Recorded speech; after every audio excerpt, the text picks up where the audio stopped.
할렐루야. 인사합니다. 주님으로 사랑합니다. 은혜 많이 받으세요. 은혜 많이 받는 시간이 되길 주님으로 축원합니다. 자, 오늘은 계속해서 우리가 마태복음을 강해 가고자 합니다. 자, 오늘 본문의 말씀은 이 성전을 정화하시는 예수님에 대해서 말씀하고 있는 것을 볼 수가 있습니다. 다시 말해서 예수님께서 이 성전에 부패된 것을 뭐 하시는 거예요? 정화해 가는 것을, 이 성결케 하는 것을, 깨끗게 하는 것을, 정결케 하는 것을 오늘 본문을 통해서 볼 수가 있다라는 것입니다.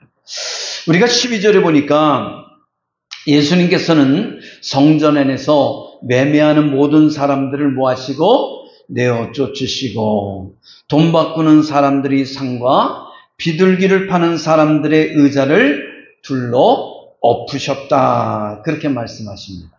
왜 그러셨죠? 왜 매매하는 사람들을 성전에서 쫓아버리시고 뿐만 아니라 동전 바꾸는 자들이 상을 둘러 엎으셨어요. 왜 그랬냐면 예수님께서는 성전을 뭐하게 하기 위해서? 정화하기 위해서다. 자, 예수님께서 이와 같은 행동을 하신 것에 대해서 본문은 우리에게 어떤 교훈을 주시는지 한번 살펴보고자 합니다.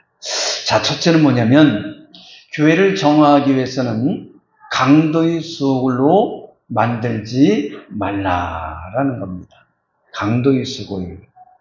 자, 강도, 그럼 뭐 하는 거예요? 강탈하고 빼앗는 자들이죠. 남의 것을, 이 정당한 방법이 아니라 칼을 들이대고, 불의와 불법을 통해서, 상대방 것을 강제로 빼앗는 것. 이것을 우리는 강도짓이다. 그렇게 표현합니다. 왜 주님께서는 오늘 성전에 대해서 뭐라고 말씀하세요? 성전에 내 교회는 성전은 내 성전을 강도의 소굴로 만들지 말라. 그렇게 13절에 말씀하시잖아요. 아니, 뭘 했기 때문에 강도의 소굴이 되었는가? 다시 말해서 하나님의 성전을 어떻게 했다는 거예요? 강도질했다는 거예요.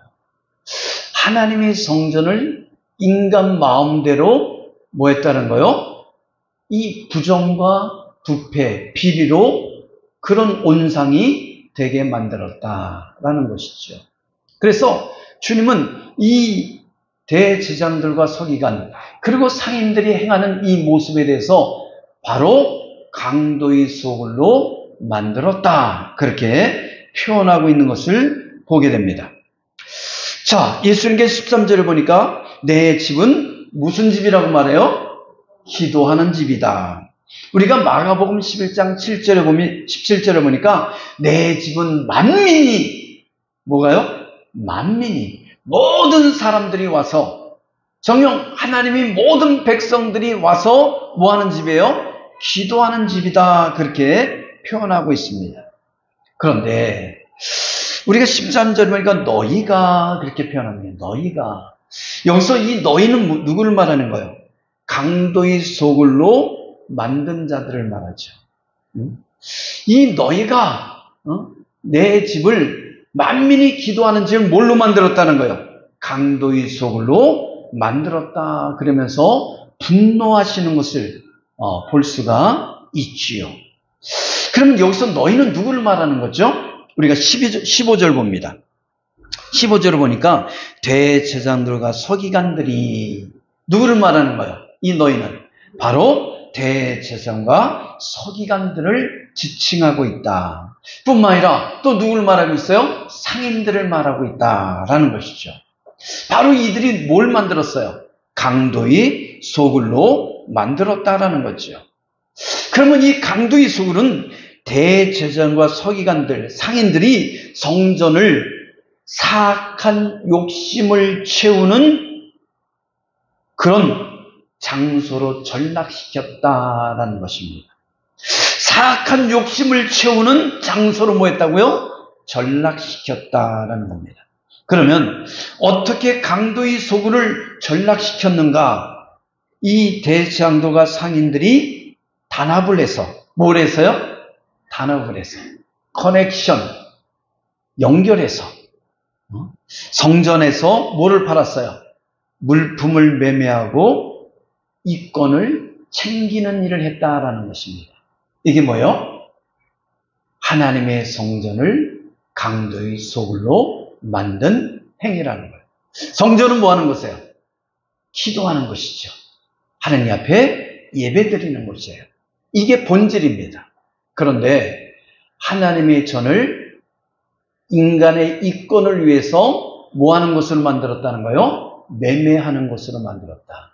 그렇기 때문에 하나님의 본질의 뜻을 저버리고 인간의 욕심이 채워졌다는 것은 다시 말해서 성전을 뭐로 만들었다는 거예요? 강도의 소굴로 만든 것이다 라고 예수님은 표현하고 있다는 겁니다. 자, 그렇다면 이들이 어떻게 강도의 소굴로 만들었는지를 적나라하게 12절은 묘사하고 있습니다. 자, 우리가 12절에 보면 매매하는 자라는 표현이 있습니다. 매매하는 자. 자, 이 매매하는 자는 성전 안에서 물품을 매매하게 하고 뭐를 챙겼어요? 이권을 챙기는 자였어요. 그러니까 성전에서 제사 드릴 때 필요한 물품을 판매하는 상인들을 가리킵니다. 원래 6월절이 되면 유대인들이 자신의 집에서부터 제물을 드릴 소와 양을 직접 끌고 왔다라는 것이죠. 그런데 가까이 있는 사람들이 소와 양을 끌고 오는 것은 괜찮았어요. 그런데 멀리 있는 사람들이 이 6월절을 맞이해서 유대인들이 뭐 했어요? 소와 양을 끌고 온다는 것은 이것은 큰 문제가 발생할 수 있다는 거예요. 하나님 앞에 드려지는 예물은 어떤 것을 드려야 돼요? 금 없고 점 없는 소와 양을 드려야 됐다는 거죠. 그런데 먼 길을 소와 양을 끌고 올다 보면 어떤 일이 일어날 수 있어요? 금과 점이 생길 수 있다는 거죠. 때로는 웅덩이에 빠져서 이 소와 양의 다리가 분질러질 수 있고, 또한 먼 길을 오다 보니까 피부병이 걸려서 붐이 생길 수 있고, 또한 여러 가지 이유 때문에 이 소와 양이 뭐 할 수 있어요? 상할 수 있다는 거죠. 그러면 상한 것은, 금과 점이 있는 것은 하나님께 드릴 수 있었어요? 없었어요? 없었다라는 겁니다. 하나님께 드려지는 것은 금과 점이 없는 어떤 것이에요? 정결한 것을, 그리고 정한 것을 드려야만 됐다는 거죠. 그런데 이 흠과 점이 있는 부정한 것을 드리게 되면 이것은 하나님을 욕되게 하는, 하나님께 영광을 가리는 그런 제사가 될 수밖에 없다라는 것입니다. 자, 그러다 보니까 이런 일의 발생을 막기 위해서 어떻게 했어요? 제사장들이 이 상인들을 통해서 소와 양을 그 성전 안에서 매매하게 했다는 거죠. 자, 처음 취지는 좋았어요? 나빴어요? 좋았죠. 먼 데서부터 양과 소를 끌고 오는 것이 아니라 정녕 이미 제사장들에 의해서 검사받은 그 소와 양을 사서 이 하나님 앞에 제물로 드리면 어떨 수 있어요? 문제될 것이 없잖아요. 더 좋잖아요. 힘든 여정을 걸어올 필요도 없잖아요. 자, 그런데 이것이 사람의 욕심이 가미되면 항상 문제가 생기게 된다는 거죠. 다시 말해서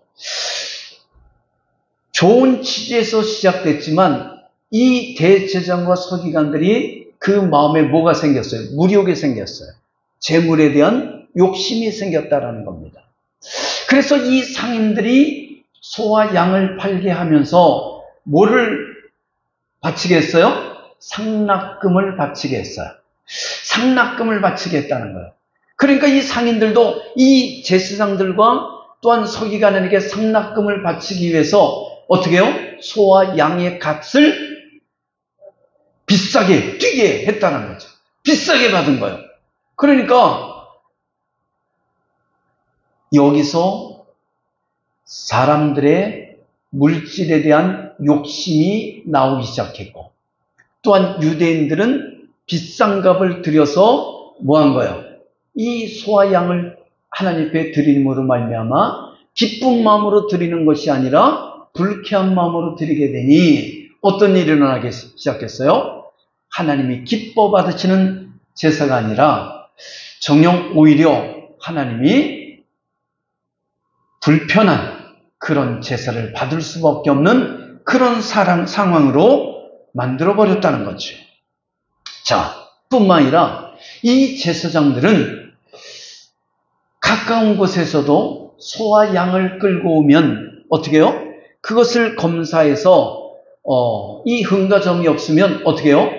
하나님 앞에 제물로 드리는, 그런 번제물로 드리는, 화목제물로 드리는 그런 모양새가 되어야 되는데, 그게 아니라 이 검사를 까다롭게 해서 이 유대인들이 소와 양을 끌고 오면 무조건 뭐 해버린 거예요? 불합격 처리시켰다는 거예요. 뭐 했다고요? 불합격 처리시켰어요. 그러다 보면 어떤 일이 일어나야 돼요? 무조건 이 성전 안에 있는 상인들에게 이 소와 양을 살 수밖에 없는 그런 구조로 만들어버렸다는 거예요. 근데 정당한 값을 치르고 이 소와 양을 사면 되는데 비싼 값에 폭리를 취하다 보니까 오히려 하나님의 성전이 뭐가 되었다는 거예요? 강도의 소굴이 되어버렸다는 것이죠. 강도의 소굴이 되어버렸어요. 그러니까 주님이 어떻게 합니까? 그 매매하는 자들을 내어 쫓아버리는 그런 일이 발생하게 된 거예요. 내 집은 만민이 기도하는 집인데 뭐 했다라는 거예요? 강도의 소굴로 만들었다. 그러면서 이들을 매매하는 자들 뭐 했어요? 내어 성전에서 내어 쫓아버리는 거예요. 뿐만 아니라 오늘 성경에 보면 12절에 보면 뭐가 있어요? 돈 바꾸는 자가 있습니다. 돈 바꾸는 자. 일면 뭐예요? 돈 바꾸는 건 지금 뭐라 그러죠? 환전상 그러죠. 돈을 바꿔주는 거죠. 왜 이때 환전상이 있었어요? 왜 이때 돈 바꾸는 사람이 생긴 것 같아요? 자, 로마 시대 때 통용되던 이 예수님 당시에 통용되던 화폐는 뭐였냐면 로마 화폐였어요. 무슨 화폐요? 로마 화폐. 이 로마 화폐는 뭐였냐면 달란트, 데나리온 이런 화폐였다는 거죠. 근데 이 달란트나 이 데나리온에는 뭐가 있습니까? 그림에는 뭐가 그림이 있냐면 이 로마 황제의 그런 형상이 그려져 있었어요. 자, 그러다 보니까 유대인들이 볼 때는 이것은 우상을 형성한 것이다. 그래서 우상이 그려져 있는, 우상이 형성화된 그 화폐를 하나님께 드려서는 돼요, 안 돼요? 안 된다라고 해서 그것을 유대인들의 화폐인 세겔로 바꿨다라는 거죠. 그래서 뭐가 있었다는 거예요? 환전상이 이 성전 안에 필요한 것이었어요. 그런데 이 환전상들이 정당한 비율로 이 로마 화폐와 그리고 유대인의 화폐 세 개를 교환하면 문제가 있어요, 없어요? 문제가 없었어요. 그런데 어떻게 했습니까? 이들이 그 제사장에게 상납금을 드려야 되기 때문에 더 많은 금액을 붙여서 이 돈을 환전해 줬다라는 거예요. 그러니까 여기는 이 성전 안은 6월절이 되면 오히려 뭐가 되냐면 하나님 앞에 예배드리러 오는 그런 장소보다는, 하나님 앞에 기도하기 위한 장소보다는 이 물건을 팔고 사는 이 일로 인해서 사람들이 마음이 상하는 그런 일들이 더 많이 발생할 수밖에 없었다라는 것이죠. 뿐만 아니라 우리가 그 12절 밑도 보면 뭐가 있습니까? 이 비둘기 파는 자들이 있었다는 거예요. 뭐를 파는 자? 비둘기 파는 자. 이 비둘기는 우리가 지난주에도 살펴봤지만 부자들이 그리고 웬만큼 사는 사람들이 드려지는 예물이 아니라 그런 어떤 사람들이 드리는 거요? 가난한 사람들이 드리는 거예요. 하나님은 정녕 하나님 앞에 예물을 드리길 원하지만 드릴 수 없을 때 어떻게 했다는 거예요? 드리고는 싶지만 소양을 드릴 수 없으니 하나님께서 그 대체하는 방법으로 비둘기를 드리게 했다는 거예요. 왜? 그 당시에 비둘기는 이 가난한 사람들이 충분히 구입해서 하나님 앞에 드릴 수 있었던 그런 것이었기 때문에 그렇다는 거죠. 자, 그런데 이 비둘기 파는 자들이 이 또한 뭐였어요? 금액을 높게 책정해서 가난한 사람들이 이 비둘기를 사기에 벅차게 했다는 거예요. 벅차게 했다는 거예요. 그러니까 하나님의 의도를 이 상인들이, 대제사장들이 뭐 했다는 거예요? 파기시켜버렸다는 거예요. 하나님이 그 가난한 자를 위해서 배려한 그 은혜를 이 대제사장과 상인들이 파기해버렸어요. 이것을 안 예수님은 분노한 것이죠. 그래서 뭐라 그러는 거예요? 하나님의 성전은 만민이 기도하는 집인데 너희들이 뭐 했다라는 거예요? 강도의 소굴로 바꾸어버렸다. 그러면서 이 동점 바꾸는 자들이 상을 뒤엎어버리고 뿐만 아니라 이 비둘기 파는 상인의 그 의자를 뒤엎어버렸다는 거예요. 그리고 매매하는 자들을 다 뭐 했어요? 성전에서 쫓아버렸다는 거예요. 할렐루야. 여러분, 이게 뭐예요? 성전을 정결하게 하신 예수님의 모습이라는 거예요. 성전은 하나님 앞에 기도하는 곳이지 매매하는 것이 아니에요. 사람의 사욕과 욕심으로 가득한 곳이 아니라는 것이죠. 우리를 구원하신 그 하나님의 은혜를 감사하며 그 하나님 앞에 기도하고 예배드리는 것이지 사람의 욕심으로 가득 차서 정녕 하나님의 영광을 가려보려는 그런 장소가 아니라는 것을 우리가 깨달아야 될 줄 믿습니다. 그래서 호세아서 6장 6절에 호세아는 다음과 같이 말합니다. 나는 인애를 원하고 제사를 원치 아니하며 번제보다 하나님을 아는 것을 원하노라. 그렇습니다. 하나님은 제사를 원하지 않습니다. 제사를 원하는 것이 아니라 진실로 하나님 앞에 신령과 진정으로 드려지는 그런 인애하는 마음을 원하며 정녕 수양에 가득한 번제를 드려지는 것을 원하는 것이 아니라 백성들이 하나님을 아는 것을 원한다는 것이에요. 하나님을, 이 백성들을 얼마나 사랑하며 하나님이 세상을 이처럼 사랑하사 독생자 예수 그리스도까지 십자가에 못 박히며 우리들을 구원하신 이 엄청난, 이 어마어마한 그 은혜와 사랑을 기억하라는 거예요. 그것을 하나님은 더 기뻐하시고 그것을 더 원하신다라는 것이죠. 그런데 인간은 인간의 사욕과 욕심에 빠져서 하나님의 성전을 뭐로 만들었다라는 거예요? 강도의 소굴로 만들어지고 장사의 소굴로 만들어 버렸다는 것입니다.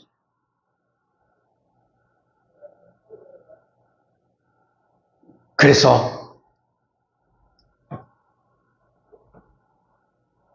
아모스 5장 22절에는 이렇게 말해요. 너희가 내게 번제나 소제를 드릴지라도 내가 받지 아니할 것이요 너희 살찐 희생이 화목 제물도 내가 돌아보지 아니하리라. 오직 정의를 물같이 공의를 마르지 않는 강같이 흐르게 할지니라. 할렐루야. 하나님은 형식적인 소제와 번제를 원하는 것이 아니에요. 소와 양을 드리는 것을 기뻐하는 것이 아닙니다. 소와 양을 드릴 때 정녕 우리의 정의와 공의, 하나님을 아는 진실된 신령과 진정으로 드려지는 그 마음을 보시길 원하신다는 거예요. 작은 것을 드릴지라도 그 중심이 얼마나 간절하고 하나님을 사모하는 마음이 가득하느냐에 따라서 하나님은 그것을 더 크게 받으신다는 것을 우리가 깨닫길 주님으로 축원합니다. 예수님의 당시의 성전 모습은 대제사장들과 서기관들이 하나님보다 뭐를 더 사랑했어요? 재물을 더 사랑했다라는 것이죠. 사리사욕에 빠져서 부정과 부패와 비리로 얼룩진 예수님 당시의 성전의 모습을 우리가 본문을 통해 볼 수 있다라는 겁니다. 성전 안에 상인들이 들어와 장사를 하고 대제사장을 단합하여 강도의 소굴로 변질시켰다라는 겁니다. 그래서 성전이 어떻게 됐어요? 부패되고 썩은 냄새가 진동하고 있다라는 거예요. 썩은 냄새가 진동하고 있다는 거예요. 그래서 주님은 그것을 바라보며 가슴이 찢어지는 고통을 느끼는 것이죠. 가슴이 메어지는 고통을 느끼는 거예요. 어찌하여? 하나님은 너희들을 너무너무 사랑하시어서 정녕 너희들이 400년 동안 종살이하던 애굽에서 출애굽해서 이 가나안 땅을 너희들에게 주었는데 너희들은 어찌해서 이 하나님의 은혜를 저버리고 정녕 인간의 사욕과 욕심이 가득한 강도의 소굴로 만들었냐며 눈물을 흘리시는 거예요. 그러며 그 모든 매매하는 자들 쫓아내시고 그들의 상을 뒤엎어버리며 의자를 엎어버리는 예수님 모습은 정녕 인간으로서 분노하는 모습이 아니라 하나님의 거룩한 의로운 분노라는 것을 우리가 깨달아야 될 줄 믿습니다. 할렐루야. 우리가 중세시대에 그러면 무슨 시대라고 그러죠? 중세시대 그러면 암흑시대 그렇게 표현합니다. 사실 중세시대는 이 유럽이 완전 교회가 큰 힘을 발휘했던 교회의 교황이 왕보다 더 큰 힘을 발휘했던 그런 시대였어요.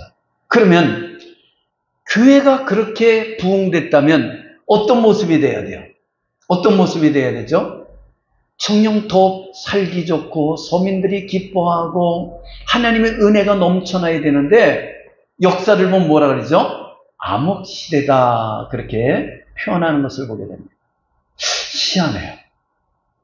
교회가 부흥되면 오히려 어떻게 되죠? 꽃펴야 되고 하나님의 영광이 나타나고 은혜가 넘쳐야 되는데 오히려 어떻게 합니까? 암흑시대가 된다는 거예요. 왜 그러죠? 그것은 오늘 본문의 말씀처럼 대제사장들과 서기관들처럼 재물에 대한 욕심에 빠져서 살아가기 때문에 그렇다라는 거예요. 하나님의 은혜가 넘쳐나서 부유하겠더니 인간들이 어떻게 됐다는 거예요? 하나님보다는 물질의 욕심을 탐하며 살아가는 세상이 되었기 때문에 그렇다라는 것이죠. 중세시대에 1216년 교황 호노리우스가 탁발승이었던 도미니쿠스를 초대를 합니다. 이 도미니쿠스를 초대한 자리에서 수도사님, 이 황제가 말합니다. 수도사님, 초대교회 베드로 사도에게는 은과 금이 내게는 없다고 하였습니다. 그죠? 사도행전 3장에 보면 은과 금은 내게 없습니다. 그렇게 말하잖아요. 초대교회 사도 베드로는 뭐라 그랬어요? 내게 은과 금이 없다고 그랬습니다. 그러나 오늘날 교황청을 보십시오. 부가 얼마나 부자인지 은과 금이 넘쳐납니다. 라고 말합니다. 얼마나 부유한지, 얼마나 풍성한지 이 교황청에는 은과 금이 넘쳐납니다. 라고 말합니다. 우리는 베드로 사도보다 더 멋지고 훌륭한 시대를 살아가고 있습니다. 라고 이 호노리우스 교황이 말합니다. 그러자 이 도미니쿠스는 교황이시여, 교황님의 말씀은 지당하십니다. 맞습니다. 그러나 정녕 이 교황청에 은과 금은 넘쳐나지만 우리에게는 은과 금이 성전에 가득 채워져 있지만 나사렛 예수의 이름으로 일어나 걸으라는 그 주님의 놀라운 능력은 사라져 버렸습니다. 할렐루야. 이 교황청에 은과 금이 넘쳐나지만 나사렛 예수 이름으로 일어나 걸으라는 그 놀라운 주님의 능력은 교회 속에 사라졌습니다. 라고 이 도미니쿠스가 교황에게 말했다라는 것입니다. 그렇습니다. 중세 교황청은 하나님께 순종하지 않고 사욕에 물들어서 재물에 눈이 어두워서 오직 권력과 재물을 모으는 데 혈안이 되었고 그 결과 기도를 잃은 교회는 부패되었고 그리고 하나님의 영광이 떠났으며 강도의 소굴로 되어버렸기 때문에 암흑시대가 되었다는 것이지요. 그래서 결국 어떤 일이 일어나죠? 예수님이 성전의 상인들을 내어 쫓고 또 뭐 했어요? 의자를 뒤집어 엎고 그런 모습처럼 하나님은 중세시대의 교황이 권세를 내려놓고 다시 왕이 각 지역의 왕들이 권한을 잡는 그런 역사의 뒤바꿈을 행하셨다라는 것입니다. 그리고 16세기에 루터를 통해서 이 썩어빠진 교회를 어떻게 했어요? 종교 개혁을 일으키기 시작했다라는 것이죠. 여러분, 교회가 썩으면 어떻게 돼요? 정화해야 된다는 거예요. 개혁시켜야 된다는 거예요. 그래서 정녕 우리는 개혁주의를 표방하고 있다는 것을 깨닫길 바랍니다. 언제든지 성경에 빗대어서 비추어서 부패되어 있다면 뭐 해야 된다고요? 개혁되어야 돼요. 그래서 정녕 우리 광명교회는 개혁주의를 정녕 따르는 교회라는 것을 깨닫길 바랍니다. 오늘날은 어떻습니까? 교회에 은금이 넘쳐난다고 해요. 우리 광명교회는 은금이 넘쳐나지 않아요. 은금이 넘쳐나지 않기 때문에 나사렛 예수 이름이 풍성한 줄 믿습니다. 그런데 교회에 은금이 넘쳐날수록 재물이 풍성할수록 나사렛 예수의 능력이 사라진다는 것을 우리는 역사를 통해서 발견할 수 있잖아요. 여러분 보십시오. 교회가 우뚝우뚝 서집니다. 거대한 교회들이 세워집니다. 풍성한 재정이 넘쳐난다고 합니다. 그러나 그 속에 뭐가 없어요? 인간적인 교제가 있고 인간적인 냄새는 넘쳐나며 물질의 풍성함은 있을지 모르지만 나사렛 예수의 능력이 사라져 있다는 것은 너무나 슬프고 비통하다는 것을 우리가 깨달아야 될 줄 믿습니다. 할렐루야.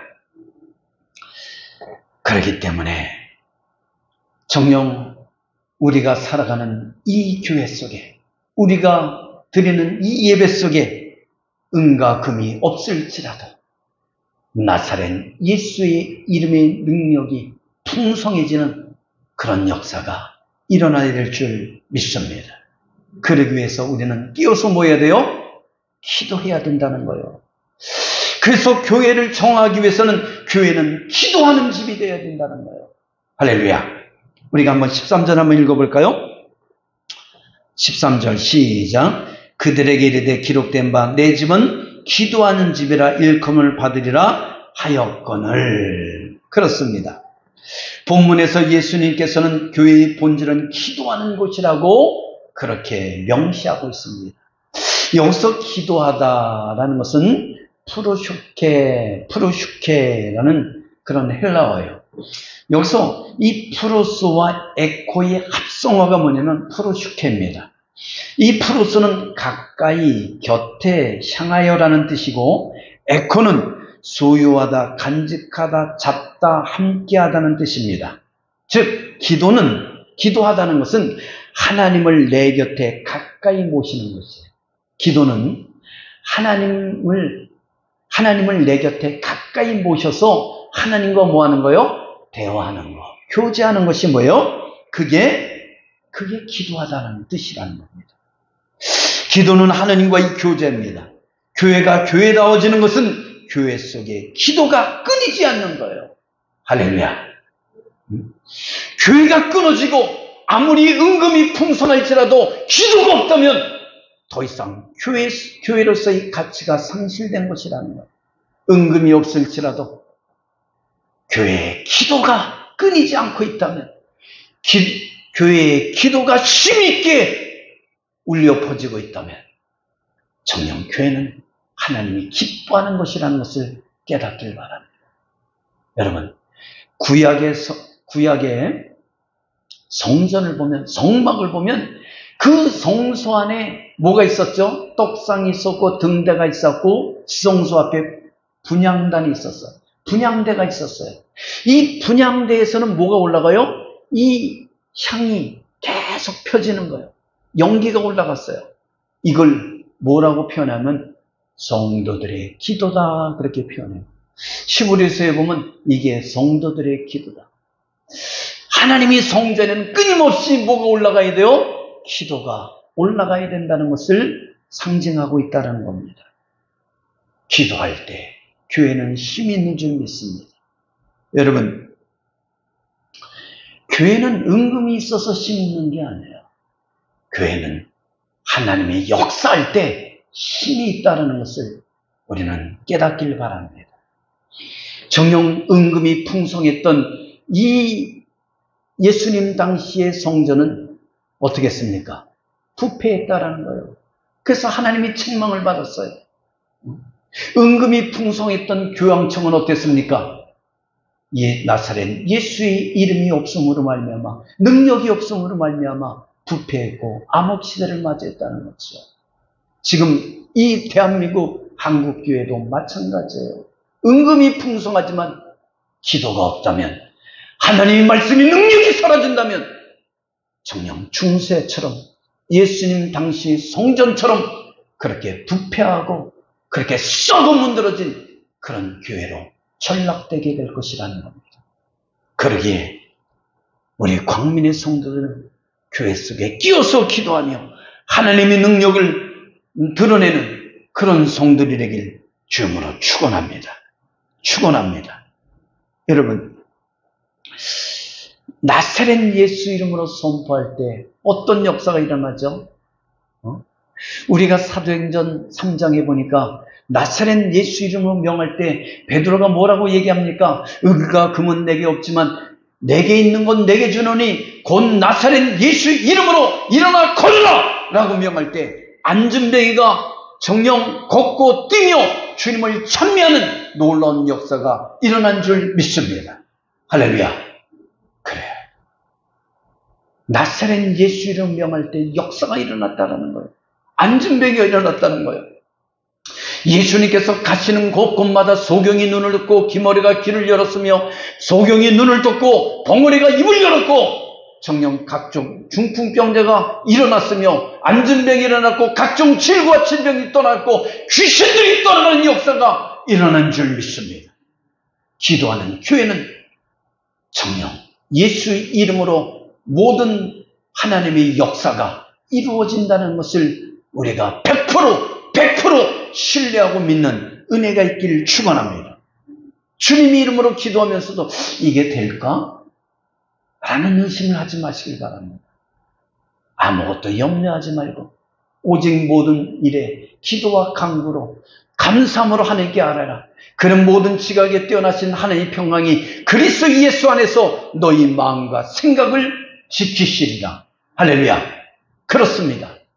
정녕 우리가 기도합니까? 예수 그리스도 이름으로 기도합니까? 그러면 염려하지 마시길 바랍니다. 걱정하지 마시길 바랍니다. 하나님은 그 기도를 들으시고 뭐 하신다는 거예요? 응답하시겠다고 약속하고 있다는 것이지요. 그래서 모든 것이든지 모든 일인지 기도하고 구한 것은 받은 줄 믿으라. 그럼 뭐하리라? 그대로 되리라. 그대로 되리라. 정녕 여러분이 무엇을 놓고 기도하고 있습니까? 무엇을 놓고 하나님께 간구하고 있습니까? 정녕 그것은 하나님께서 반드시 들으실 것이고, 그리고 여러분에게, 아니 하나님의 영광을 위해서 꼭 필요한 것이라면 반드시 응답한다는 것을 믿으시길 바랍니다. 그리고 의심하지 마세요. 의심하지 않는다면 그것은 반드시 이루어지는 역사가 일어나게 될 것입니다. 끝으로는 교회를 정하기 위해서 뭐 하라고요? 교회는 찬송하는 곳이라는 것을, 찬양하는 곳이라는 것을 잊지 마시기 바랍니다. 15절 한번 봅니다. 15절 시작. 대제사장과 서기관들이 예수께서 하시는 이상한 일과 또 성전에서 소리질러 호산나 다윗의 자손이 하는 어린이를 보고 노하여 예수께서 말하되 그들이 하는 말을 듣느냐? 예수께서 이르시되 그렇다. 어린 아기와 젖먹이들이 입에서 나오는 찬미를 온전하게 하셨나이다 함을 너희가 읽어본 일이 없느냐 하시고, 어린아이들이 성전에서 뛰놀며 다윗 자손 예수여 하며 찬양하며 뛰노는 것을 보고서 이 대제사장과 서기관들이 뭐예요? 분노했다는 거예요. 신성모독을 했다는 겁니다. 근데 예수님께서 뭐라 그러시죠?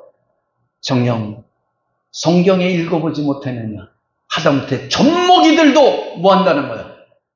찬양한다는 거예요. 젖먹이들도 하나님을 찬양한다는 거죠.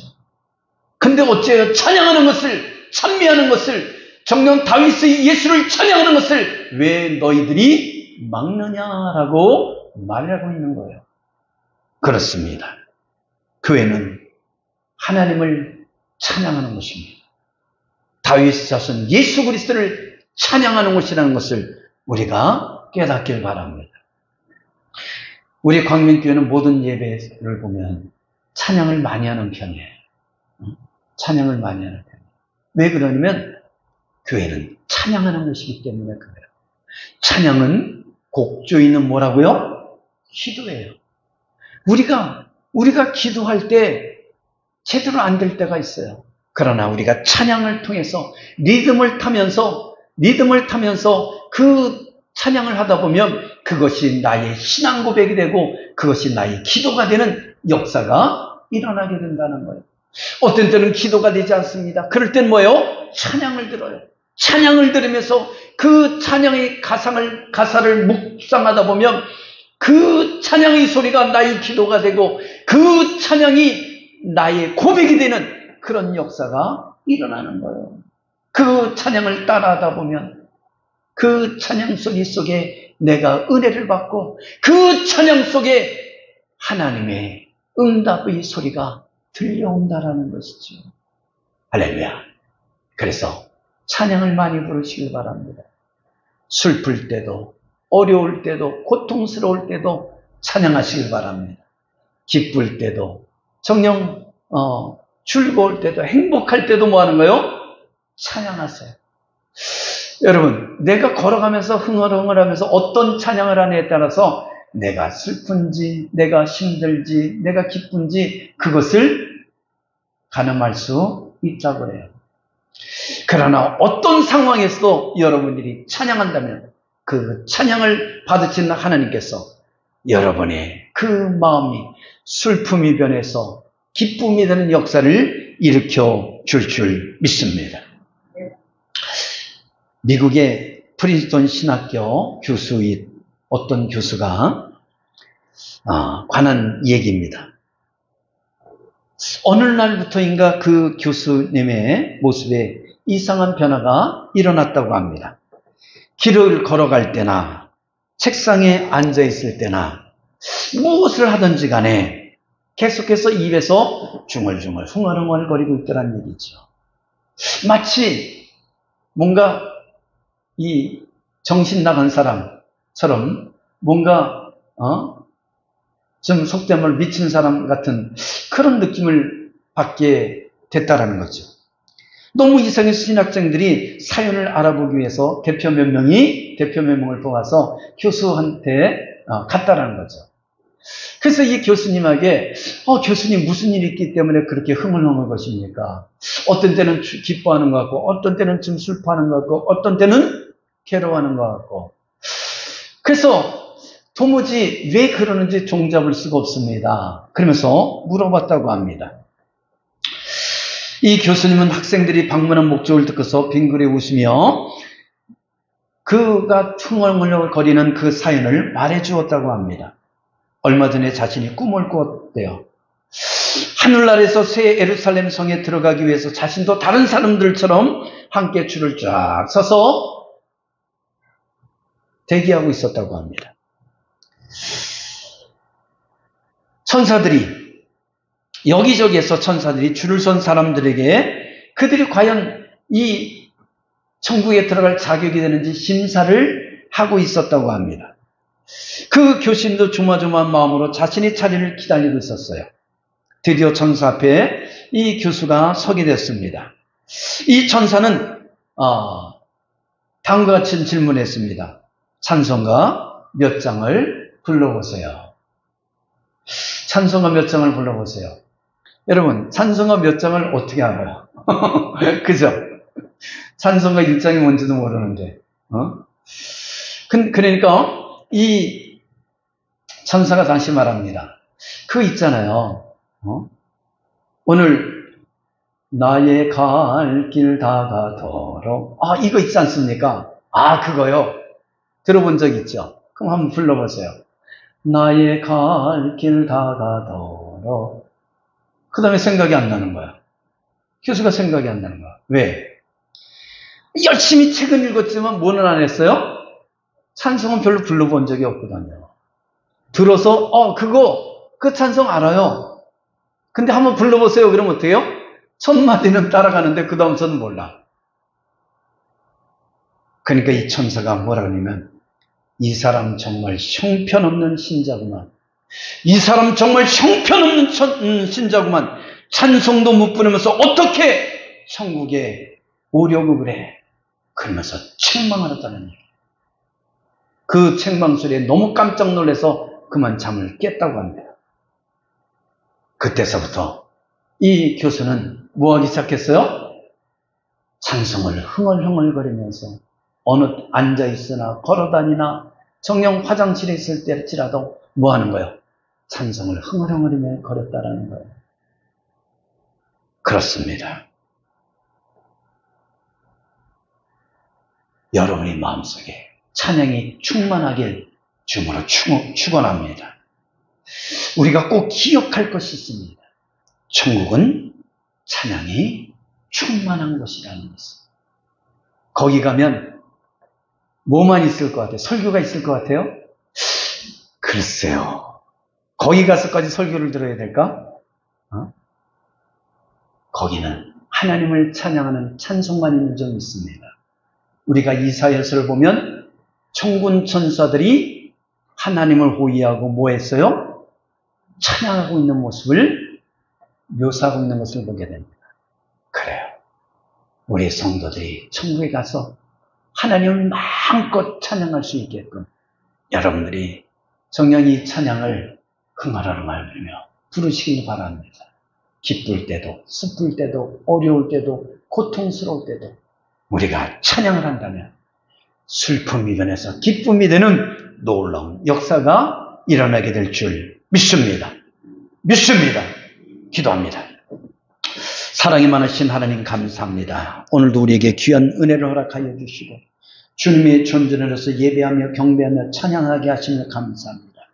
오늘 성경을 속에서 예수님께서 이 예루살렘 성전에 들어갔을 때